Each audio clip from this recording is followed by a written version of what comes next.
Tantor Audio, a division of Recorded Books, presents The Swamp Fox, How Francis Marion Saved the American Revolution, by John Oller. Narrated by Joe Barrett. Author's Note: anyone writing about Francis Marion immediately confronts the task of sifting fact from folklore. The myth-making began with the first and highly embellished biography of him, written in 1809 by Mason L. Parson Weems, the same man who fabricated the famous story of George Washington chopping down the cherry tree. The romantic tradition continued with the Walt Disney television series that ran from 1959 to 1961, starring Leslie Nielsen as the Swamp Fox, and took another turn in 2000 with the popular film The Patriot, in which Mel Gibson portrayed a Rambo-like action figure loosely, if inaccurately, based on Marion.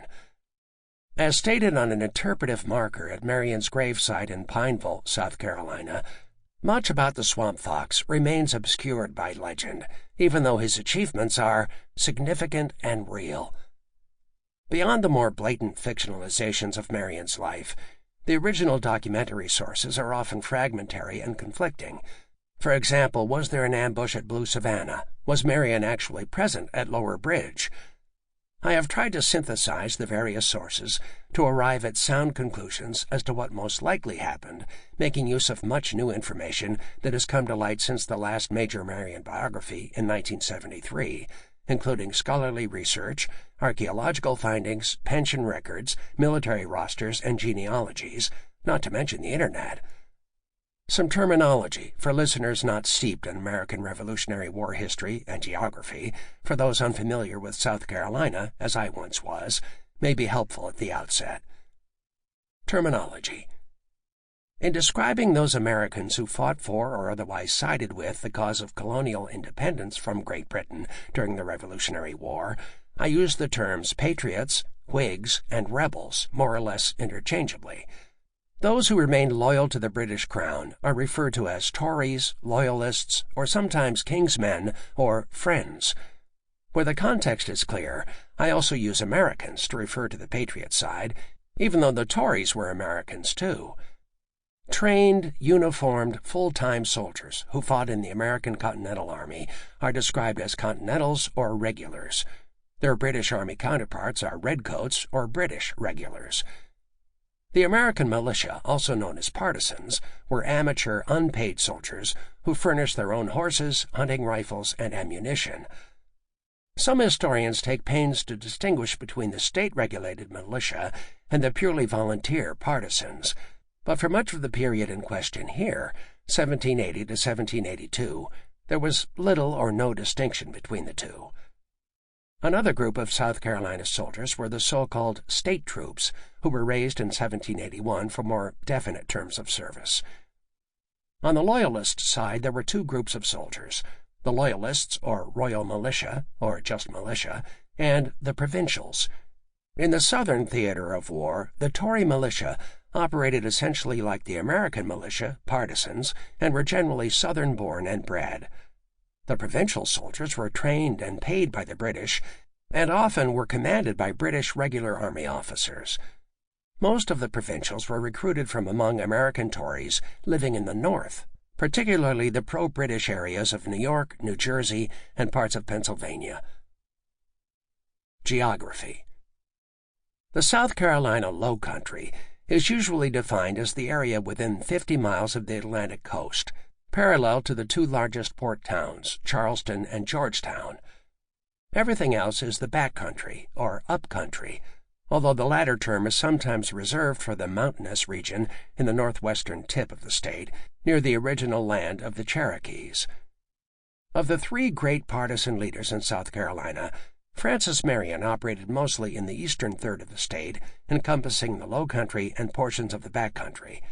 Thomas Sumter, a backcountry man, had the middle third of the state, and Andrew Pickens led the partisans in the northwest third of the state closest to Indian Territory. Frequent reference is made in this book to South Carolina's major rivers and ferries. The two most important rivers for our purposes are the Santee and the Pee Dee. Most of Marion's most famous engagements took place in between or near these two rivers and their various branches and tributaries. The Santee, the largest river in the state, held great strategic importance during the Revolution. It has its origins in the mountains of western North Carolina as the Catawba River, which becomes the Wateree in South Carolina, and merges with the Congaree in the middle of the state to become the Santee, flowing southeast and emptying out on the coast below Georgetown. The Pee Dee, sometimes called the Great Pee Dee to distinguish it from its tributary, the Little Pee Dee, begins farther east in the Appalachian Mountains of North Carolina and flows south-southeast through the northeastern part of South Carolina until it reaches Georgetown. Bridges across the major waters of inland South Carolina were relatively uncommon during the Revolution. Most wide river and creek crossings were made in flatboats at state-franchised, privately operated ferries that consisted of two sides with a landing on each bank. The most important of these was Nelson's Ferry, the principal crossing point on the Santee for travelers or troops between Charleston to the south and British Army headquarters to the north. Other ferries frequently used by Marion because they were near his base of operations were Witherspoon's, Britain's, and Port's ferries. Marion's men often camped at these and other ferry landings to provide quick access to water crossings. In the years before and during the Revolution, the South Carolina Lowcountry was divided into numerous local parishes as part of the dominant Anglican church system. A note on the text. In the original texts of letters and military orders, I have generally maintained the original grammar and English usage, even if they would be considered incorrect by today's standards. As a result, Marion, in particular, may come across to modern listeners as semi-literate, and he has sometimes been described as such. But despite a lack of formal schooling, he was about as educated as most American-born men of his time and class. An eerie, shrill whistle pierced the humid night air above Gilliard's Island in the Santee River swamp. A second call followed, then another. Like the cry of the whippoorwill, the sound penetrated through the pines, the moss-draped cypress trees, and the tall cane-brakes surrounding the patriot militia camp. There, among their palmetto-thatched huts, the men sat and talked around small campfires they had lit to ward off the mosquitoes and deer flies that swarmed the surrounding marshes and creeks. These oozing, misty morasses were made all the more impenetrable by the alligators and water moccasins that inhabited them. The bird calls on this night were not, however, those of the whippoorwill, but a series of signals by sentries concealed in the nearby treetops. At times a guide to friends searching for the secret lair, at other times a warning of the approach of foes. The whistles on this August evening were a summons for men to gather for an expedition south to reinforce a fellow patriot force being harassed by Tories. A nearly 100-mile march, commencing at night over unfrequented roads, lay ahead of the men encamped at Pao's plantation. It was time again for the swamp fox to move out. Prologue. The Darkest Hour. July 25, 1780, General Gates's camp at Hollingsworth Farm on Deep River near Buffalo Ford, North Carolina. They were a motley-looking bunch, the 20 or so militia volunteers who rode on horseback that day into the camp of General Horatio Gates, the newly appointed commander of the American Continental Army in the South. Some were white, some were black, and among them was a Catawba Indian or two, enemies of the British and Cherokees. A few of the soldiers were barely in their teens. One of Gates's officers, noting the wretchedness of their attire, described the newcomers' appearance as so burlesque that the Continentals had to restrain themselves from laughing at them. At their head rode a diminutive 48-year-old man who, at around 5'2" and 110 pounds, possessed the physique of a 13-year-old boy. His knock knees, deformed since birth, nearly touched one another. His hook nose and narrow face gave him a homely appearance, and he walked with a pronounced limp. Yet his flashing black eyes and steely demeanor, along with his blue Continental uniform, rumpled though it was, cautioned the mocking soldiers not to laugh at the ragged group in his presence. It was a precarious moment for the patriot cause. 2 months earlier, in May 1780, the port of Charleston had fallen to the British after a 6-week siege, the greatest disaster the Americans would suffer during the entire war. The British quickly established a chain of forts and outposts from the Atlantic coast to the western mountains to control South Carolina's interior.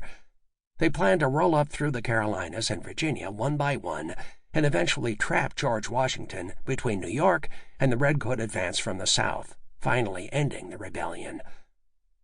Francis Marion, a Continental officer at the time of Charleston's fall, had been absent from the city, having gone to the countryside to nurse an injured ankle.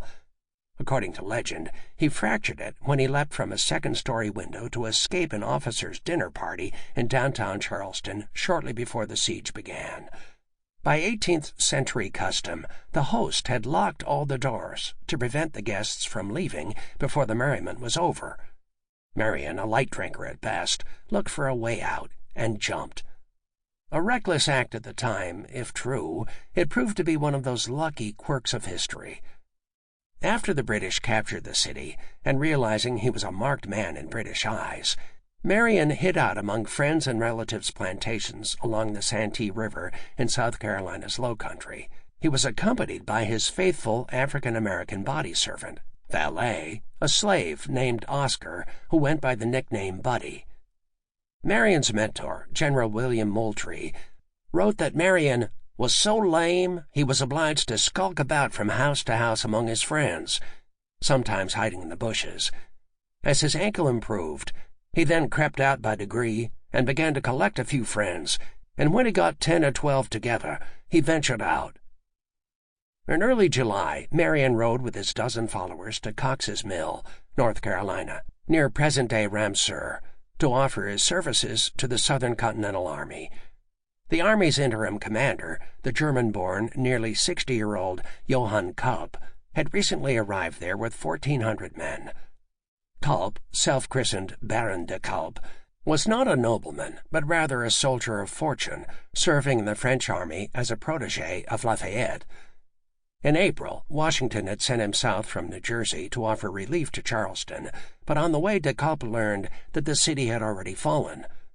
Exhausted by the 500-mile march, plagued by insect bites, and lacking regular food, he and his men were awaiting the arrival of Gates, the hero of Saratoga, who had been chosen by Congress to succeed Benjamin Lincoln, the surrendering general at Charleston. Around July 10th, after Marion and his ragtag bunch reached Cox's Mill, de Culp sent them out to scour the area for intelligence and provisions. 2 weeks later, on July 25th, Marion and his little band, now numbering around 20, were back at Hollingsworth's farm, a few miles from Cox's, to witness Gates's arrival. As Marion learned, Gates was preparing to march the army immediately on the British garrison at Camden in north-central South Carolina, then under the command of Lieutenant General Charles Earl Cornwallis. Gates may have respected Francis Marion's experience as a military man, but he had no place for Marion and his band of irregular fighters. English-born and a former major in the British Army, Gates was of the school trained to fight set-piece battles in an open field. He was disinclined toward the kind of ambush tactics practiced by Native American warriors, a style of warfare Francis Marion had learned while fighting the Cherokees on the Carolina frontier during the French and Indian War. Primarily an infantry commander, Gates also had no appreciation for the important role cavalry would play in the Southern theater, where the open terrain and the great distances between settlements placed a premium on mounted patrols. To Gates, that Marion's men rode into camp on horseback was nothing to applaud. On July 27th, the first day they set out, Gates allowed Marion and his little band to ride up front with him, a gracious gesture to make up for the slight they had received from the Continentals 2 days earlier. Evidently the incident embarrassed Gates, for the day before he had urged that every Continental officer and soldier show the utmost cordiality and brotherly affection to the militia, who deserved every kindness for having volunteered to defend their invaded country. Still, Marion and his militiamen were little more than bodyguards for Gates, so when the opportunity arose to dispatch them elsewhere, Gates jumped at the chance. By happy coincidence, a group of men forming a militia in South Carolina's Williamsburg Township, a Whig stronghold northeast of the Santee, had asked Gates to send them an experienced Continental officer to lead them. When their request arrived at Gates's camp, Marion offered himself for the job, and Gates was glad to oblige. On the morning of August 15th, from his headquarters at Rougeley's Mills, South Carolina, 12 miles above Camden, he sent Marion and his men off to Williamsburg to the southeast. Gates gave them orders to watch the enemy's motions and to destroy any boats they found in the Santee River. In part, that was a make-work assignment, but it also reflected Gates's supreme confidence. Expecting total victory at Camden, he wanted to prevent Cornwallis from escaping to Charleston. Marion's eagerness to take the field against the British made him a suitable match for the people of Williamsburg. Nearly all Scotch-Irish Presbyterians, they were fiercely independent and determined to live their lives unmolested by any external authority. They had held a public meeting at the old Williamsburg Presbyterian churchyard in the town of Kingstree and voted to take up arms. What they needed now was a leader. Around August 17th, Marion arrived at Witherspoon's Ferry on Lynch's Creek in present-day Johnsonville, South Carolina, to assume command of the Williamsburg militia. He hardly looked the part of a dashing leader. 15-year-old William Dobine James was there, and later recorded his first impression of Francis Marion. He was rather below the middle stature of men, lean and swarthy. His body was well set, but his knees and ankles were badly formed, and he still limped upon one leg. Besides his eagle beak of a nose, his appearance was otherwise uninviting, a jutting chin and a large, high forehead. Yet he had a countenance remarkably steady, young James noted, and possessed a wiry frame, capable of enduring fatigue and every privation necessary for a partisan. By now, Marion had discarded his Continental blue uniform for a coarse crimson jacket, the hue of the enemy, yet about the only color of cloth Carolinians could obtain after the fall of Charleston. But he still wore the leather helmet, more like a skull cap, that composed part of the Continental uniform of the 2nd South Carolina Regiment. The cap featured a silver crescent sewn in front and was inscribed with the word Liberty. Marion was a stranger to most of the approximately 200 rank-and-file militiamen who had gathered at Witherspoon's. Technically, he had no legal authority over any of them. They were pure volunteers operating independently of the now dissolved state government and not as part of any regulated militia. As a practical matter, they were free to come and go as they wished and fight for whomever they chose. Moreover, Marion held no formal militia command. He was a Continental officer, and in a regiment that no longer existed at that. He had come to Witherspoon's by invitation only, and if the men, after taking one look at him, had decided they were not going to follow him, that would have been their prerogative. But Major John James, William Dobine James's father, vouched for Marion to the skeptics. A large, combative Irishman the same age as Marion, James had previously served with Marion under General Moultrie and had left Charleston during the recent British siege to help form a militia. An elder in the Presbyterian Church, James was strongly anti-British, and, unlike many Whigs, he had refused to sign any oath of allegiance to the Crown after Charleston fell. His recommendation of Marion was seconded by the Oller brothers, Hugh and Peter, who, like Marion, were successful low-country rice and indigo planters of French Huguenot descent. Close friends of Marion, Hugh and Peter Oller would become two of his most trusted military confidants. Soon there were others. Major James's second cousin, Captain John James of the Lake, and the Major's 23-year-old son, John James, Jr., who had surrendered at Charleston, then broke his parole to take up the fight. Another recruit, Marion's cousin and best friend, Captain Henry Mouzon, had a score to settle. Bannister Tarleton, a British cavalry officer, had recently burned his house to the ground, reportedly because of Mouzon's French Huguenot heritage. When Mouzon greeted the militia at Witherspoon's, he kissed Marion on both cheeks, per Huguenot tradition. Although some of the soldiers, like young William Dobine James, were in their teens, most of the officers were in their 20s and 30s, and primed for combat. From the area between the Great and Little Pee Dee rivers came Militia Colonel Hugh Giles, a surveyor whose intimate knowledge of the area made him an especially valuable asset. Anxious to join the fray, Giles had already been planning offensive operations against the Tories and was collecting cattle and grain to feed Gates's army in anticipation of its arrival.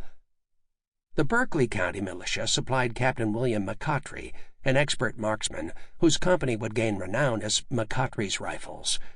Several of the Witherspoons, whose Presbyterian family ran the ferry of the same name and were heralded for their courage and athleticism, reported for duty as well.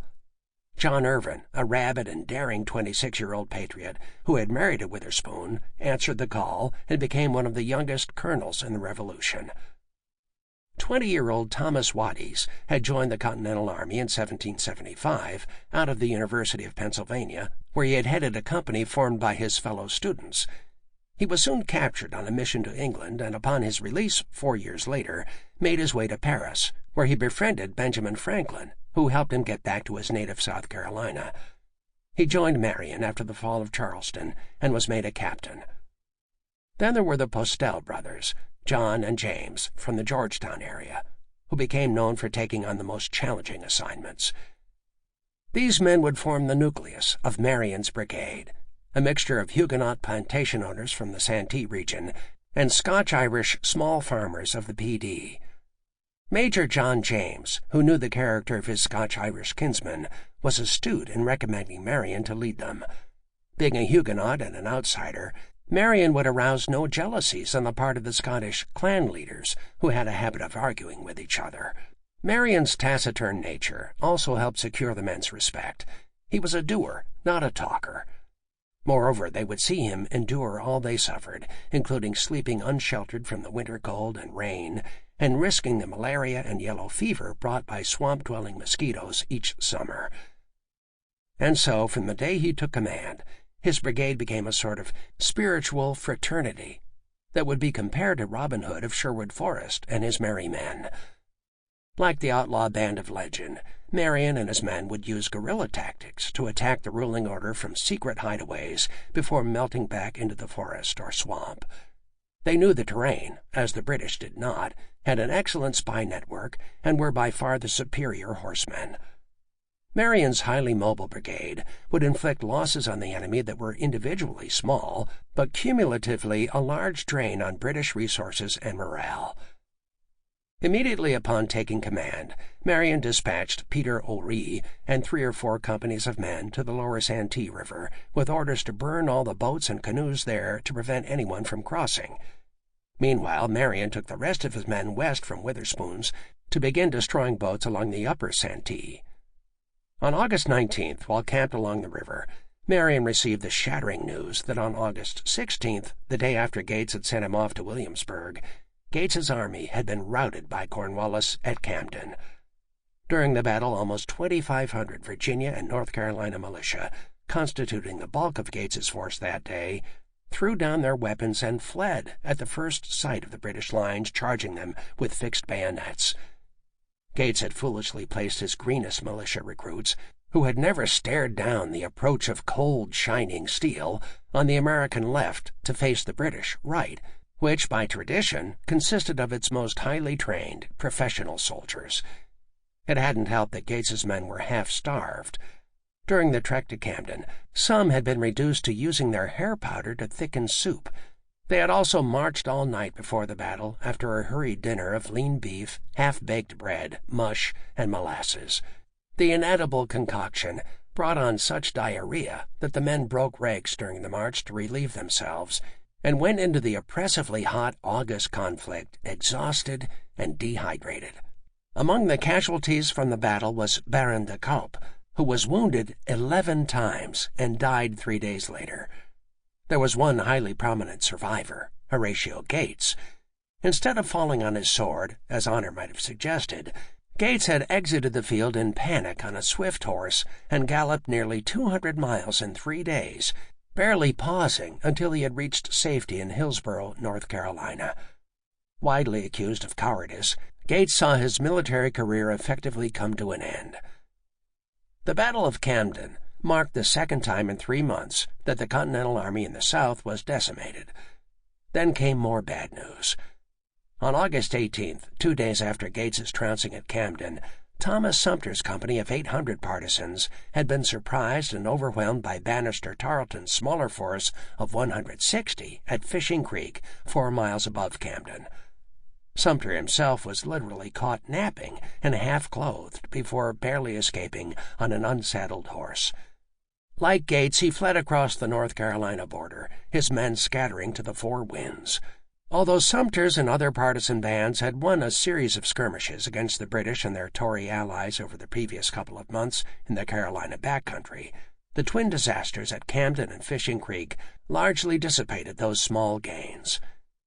For the Americans, it was arguably the Revolution's darkest hour. The cause of independence in South Carolina, and maybe the entire Revolution, lay in ruins. For the second time, Francis Marion had fortuitously missed being part of the destruction of the entire American Southern Army. But now he was alone. His was the only viable patriot fighting force left in South Carolina, the only organized resistance standing in the way of complete British subjugation of the colony. Instinctively, Marion knew that if he told his newly formed brigade about Camden and Fishing Creek, the men might become so deflated that they would give up the fight before his campaign had even begun. So he kept the news to himself. But he also knew that unless the tide could somehow be turned quickly, the resistance effort might be over. He needed an opportunity to do something bold. He soon got one. South Carolina would shortly see the birth of a freedom fighter, one who would give new hope to the patriot cause. 1. A most uncivil war. The South Carolina that Francis Marion set out to liberate from British control in August 1780 was the key theater of operations in the American Revolution at that point. It was also in turmoil, a society riven by war and rooted in lawlessness, fear, violence, and oppression. More battles, engagements, and skirmishes were fought in South Carolina during the Revolution than in any other colony. Conservative estimates place the number of combat actions in the state at more than 200, a third of all that took place in the entire war. No other colony had as many inches of its territory affected by battle. Of the state's 46 present-day counties, 45 ended up seeing Revolutionary War actions. Nearly 20% of all Americans who died in battle in the Revolution died in South Carolina in the last 2 years of the war. Ever since the shots were fired at Lexington and Concord in 1775, the South had been mostly untouched by the conflict, which was famously fought at places such as Bunker Hill, Fort Ticonderoga, Trenton, and Brandywine. But by 1779, the war in the North had reached a stalemate, with the British firmly in control of New York City under Sir Henry Clinton, and the Americans, led by George Washington, camped 30 miles away in Morristown, New Jersey, desperately hoping for help from a French navy anchored in the West Indies. The last significant engagement in the North had been in June 1778 at Monmouth Courthouse, where Washington and his most dependable officer, Nathaniel Greene, battled Clinton and his Lieutenant General Charles Cornwallis to a draw. But while the Americans remained hard-pressed, Britain had grown increasingly weary of war. Its coffers nearly bankrupt, and its military stretched thin by an expanded conflict with France and Spain, Parliament agreed to finance one final effort to end the American Rebellion. It came to be known as Britain's Southern Strategy. Jointly agreed on by Clinton, King George, and Lord Germain, the British Secretary of State for America, the plan was elegant in both logic and economy. The British would begin by occupying and pacifying Georgia, where revolutionary sentiment was the weakest among the 13 colonies. They would then subdue South Carolina, North Carolina, and Virginia, while gathering men to confront Washington in the North.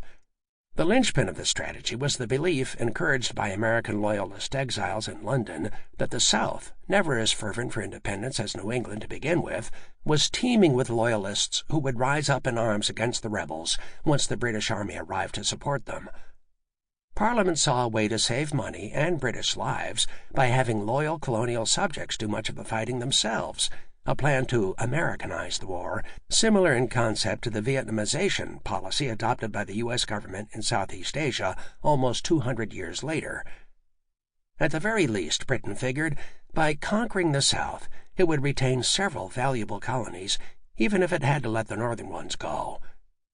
And the British... Sample complete. Ready to continue?